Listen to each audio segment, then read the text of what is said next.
নমস্কার বন্ধুরা, আপনারা দেখছেন পারফেক্ট পলিটিক্স, সাদা বাংলায় রাজনীতির কথা। রাজনীতি কাকে বলে বন্ধুরা?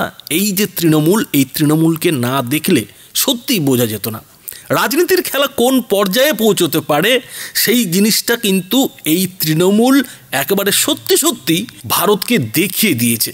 ওই যে আমাদের মুখ্যমন্ত্রী বলেন না যে এগিয়ে বাংলা, সবার থেকে এই বাংলা এগিয়ে রয়েছে, সেই কথাটা একটু যদি কাটছাট করে নেওয়া যায়, একটু যদি উলট পালট করে নেওয়া যায়, তাহলে কিন্তু এই পশ্চিমবঙ্গ সত্যি ভারতের থেকে অনেক অনেক এগিয়ে রয়েছে।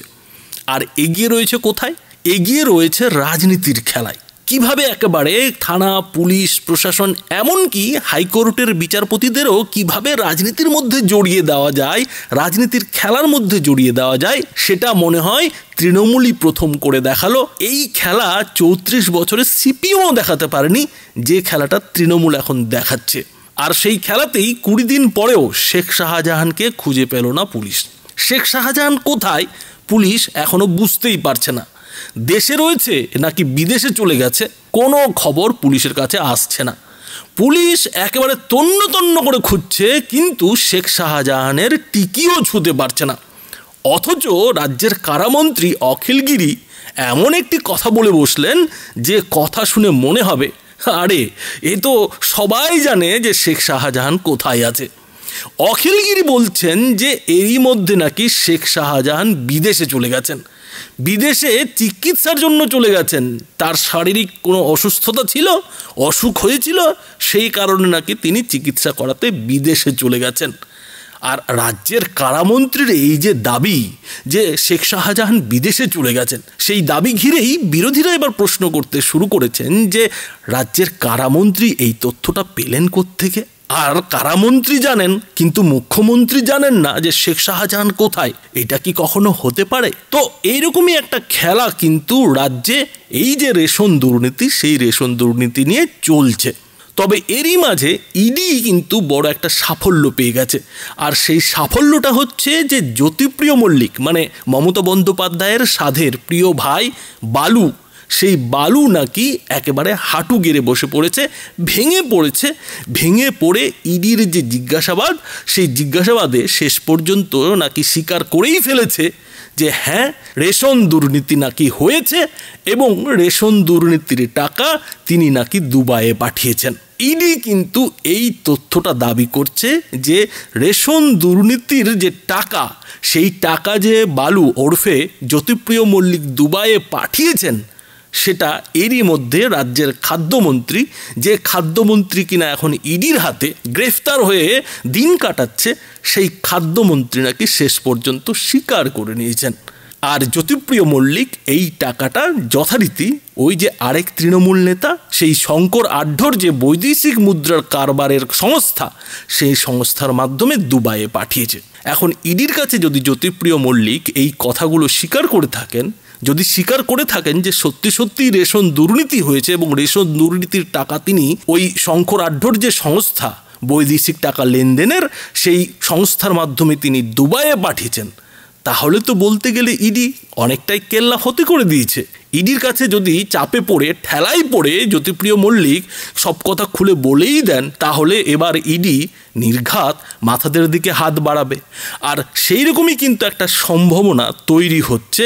তা শেখ শাহজাহান ধরা পড়ুক আর না পড়ুক, শেখ শাহজাহান দেশে থাকুক বা না থাকুক, ইডি কিন্তু শেখ শাহজাহানকে নিয়ে ততটা আর মাথা ঘামাচ্ছে না। শেখ শাহজাহানকে 29 তারিখ সোমবার ইডি হাজির হতে বলেছে। এখন সেই হাজিরার দিনে শেখ শাহজাহান কি করে সেটা দেখার পরও নিশ্চয়ই ইডির পরবর্তী সিদ্ধান্ত হবে। কিন্তু ইডি সূত্রে যেটা খবর পাওয়া যাচ্ছে যে যেভাবে জ্যোতিপ্রিয় মল্লিক প্রায় অনেক কথাই স্বীকার করে নিয়েছেন, স্বীকারোক্তি করে ফেলেছেন, ফলে এই যে শেখ শাহজাহানকে দূরে সরিয়ে দিয়ে কিংবা লুকিয়ে রেখে দুর্নীতির মাথারা যে খেলাটা খেলতে চাইছেন, সেই খেলাটা কিন্তু ভেঙে গেছে। সেই খেলা কিন্তু দুর্নীতির মাথারা হেরে গিয়ে বসে আছেন। শেখ শাহজাহান হতে পারে ওই খেলার একটা বড় ঘুঁটি, বড় একজন আসামি, কিন্তু শেখ শাহজাহানকে লুকিয়ে রাখলেই যে পুরো রেশন দুর্নীতির তদন্ত আটকে থাকবে, সেটা কিন্তু হচ্ছে না। ইডি কিন্তু এরই মধ্যে এই যে জ্যোতিপ্রিয় মল্লিক, সেই জ্যোতিপ্রিয় মল্লিকের পেটের কথা নাকি বের করতে পেরেছে। আর এখানেই যেটা প্রশ্ন উঠছে যে জ্যোতিপ্রিয় মল্লিক যদি ভেঙে পড়েন, জ্যোতিপ্রিয় মল্লিক যদি পেটের কথা বলেই ফেলেন, তাহলে রেশন দুর্নীতির যারা মাথা তারা বাঁচবেন কি করে, তাদের বাঁচার উপায় আর থাকছে কি করে? আর তার থেকেও যেটা বড় প্রশ্ন যে শেখ শাহজাহানের কাছে কি এমন জিনিস ছিল যে জিনিসগুলো লুকোনোর জন্য, সেই জিনিসগুলো সরিয়ে দেওয়ার জন্য শেখ শাহজাহানকে লুকিয়ে রাখতে হচ্ছে।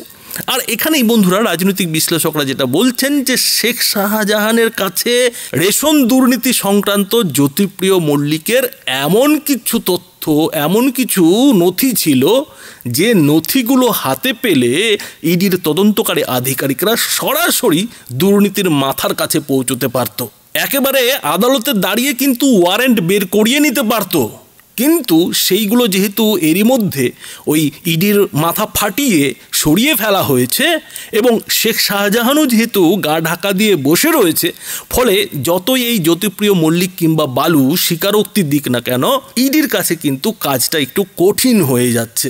যদিও জ্যোতিপ্রিয় মল্লিকের সেই যে স্বীকারোক্তি, সেই স্বীকারোক্তি নিশ্চয়ই ইডি রেকর্ড করে রেখেছে এবং সেই রেকর্ড নিশ্চয়ই আদালতে জমা হবে।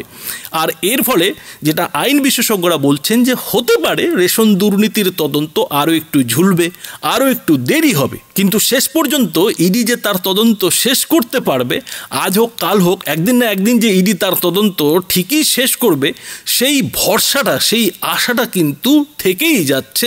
আর এই আশা প্রদীপের মতো যত জ্বলছে ততই কিন্তু রেশন দুর্নীতির যারা মাথা, সেই মাথাদের কিন্তু বুকে জ্বালা ধরছে। এটাও দেখার যে এই পশ্চিমবঙ্গে নথিপত্র খোঁজার পাশাপাশি ইডি কিন্তু এবার দুবাইয়ের দিকে বেশি করে নজর দিচ্ছে।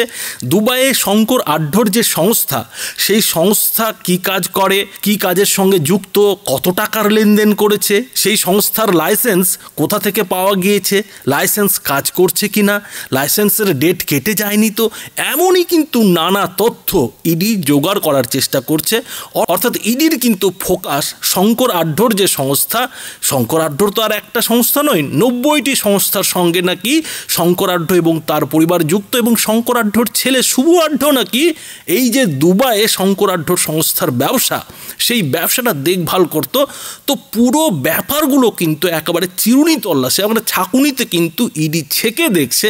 কেননা ইডির কোথাও মনে হচ্ছে যে শুধুমাত্র জ্যোতিপ্রিয় মল্লিকের টাকা নয়, জ্যোতিপ্রিয় মল্লিকই শুধু শঙ্কর আঢ্যকে দিয়ে দুবাইয়ে টাকা পাঠাননি, তৃণমূলের আরও বড় মাথা এই শঙ্কর আঢ্যর যে সংস্থা, সেই সংস্থাগুলিকে দিয়ে দুবাইয়ে টাকা পাচার করে থাকতে পারে।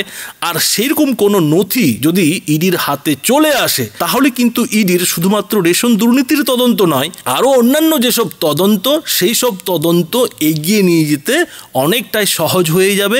এবং সেই সব দুর্নীতি, মানে ধরুন নিয়োগ দুর্নীতির টাকা কোথায় গেছে, সেটারও কিন্তু একটা সমাধান বেরিয়ে আসতে পারে, এরকমই কিন্তু একটা আশা ইডির তদন্তকারী আধিকারিকরা করছেন।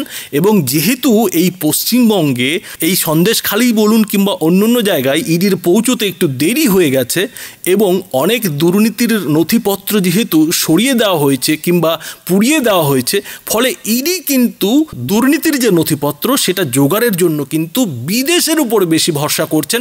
বিদেশে কোনো সংস্থা থাকলে সেই সংস্থার উপরে কিন্তু তারা বেশি করে খুঁজে দেখতে চাইছেন যে ওখানে কি কি রয়েছে। কেননা এই বাংলায় দুর্নীতির বহু নথিপত্র সরিয়ে ফেলা কিংবা নষ্ট করে দেওয়া হলেও বিদেশে কিন্তু এখনও সেভাবে নথিপত্র সরিয়ে ফেলা এই দুর্নীতির মাথাদের পক্ষে সম্ভব হয়নি। ফলে ইডি কিন্তু সেই বিদেশের যে সংস্থা, শঙ্কর আঢ্যর যে সংস্থা, সেই সংস্থার নথিপত্রের কিন্তু বেশি করে খোঁজ করছেন।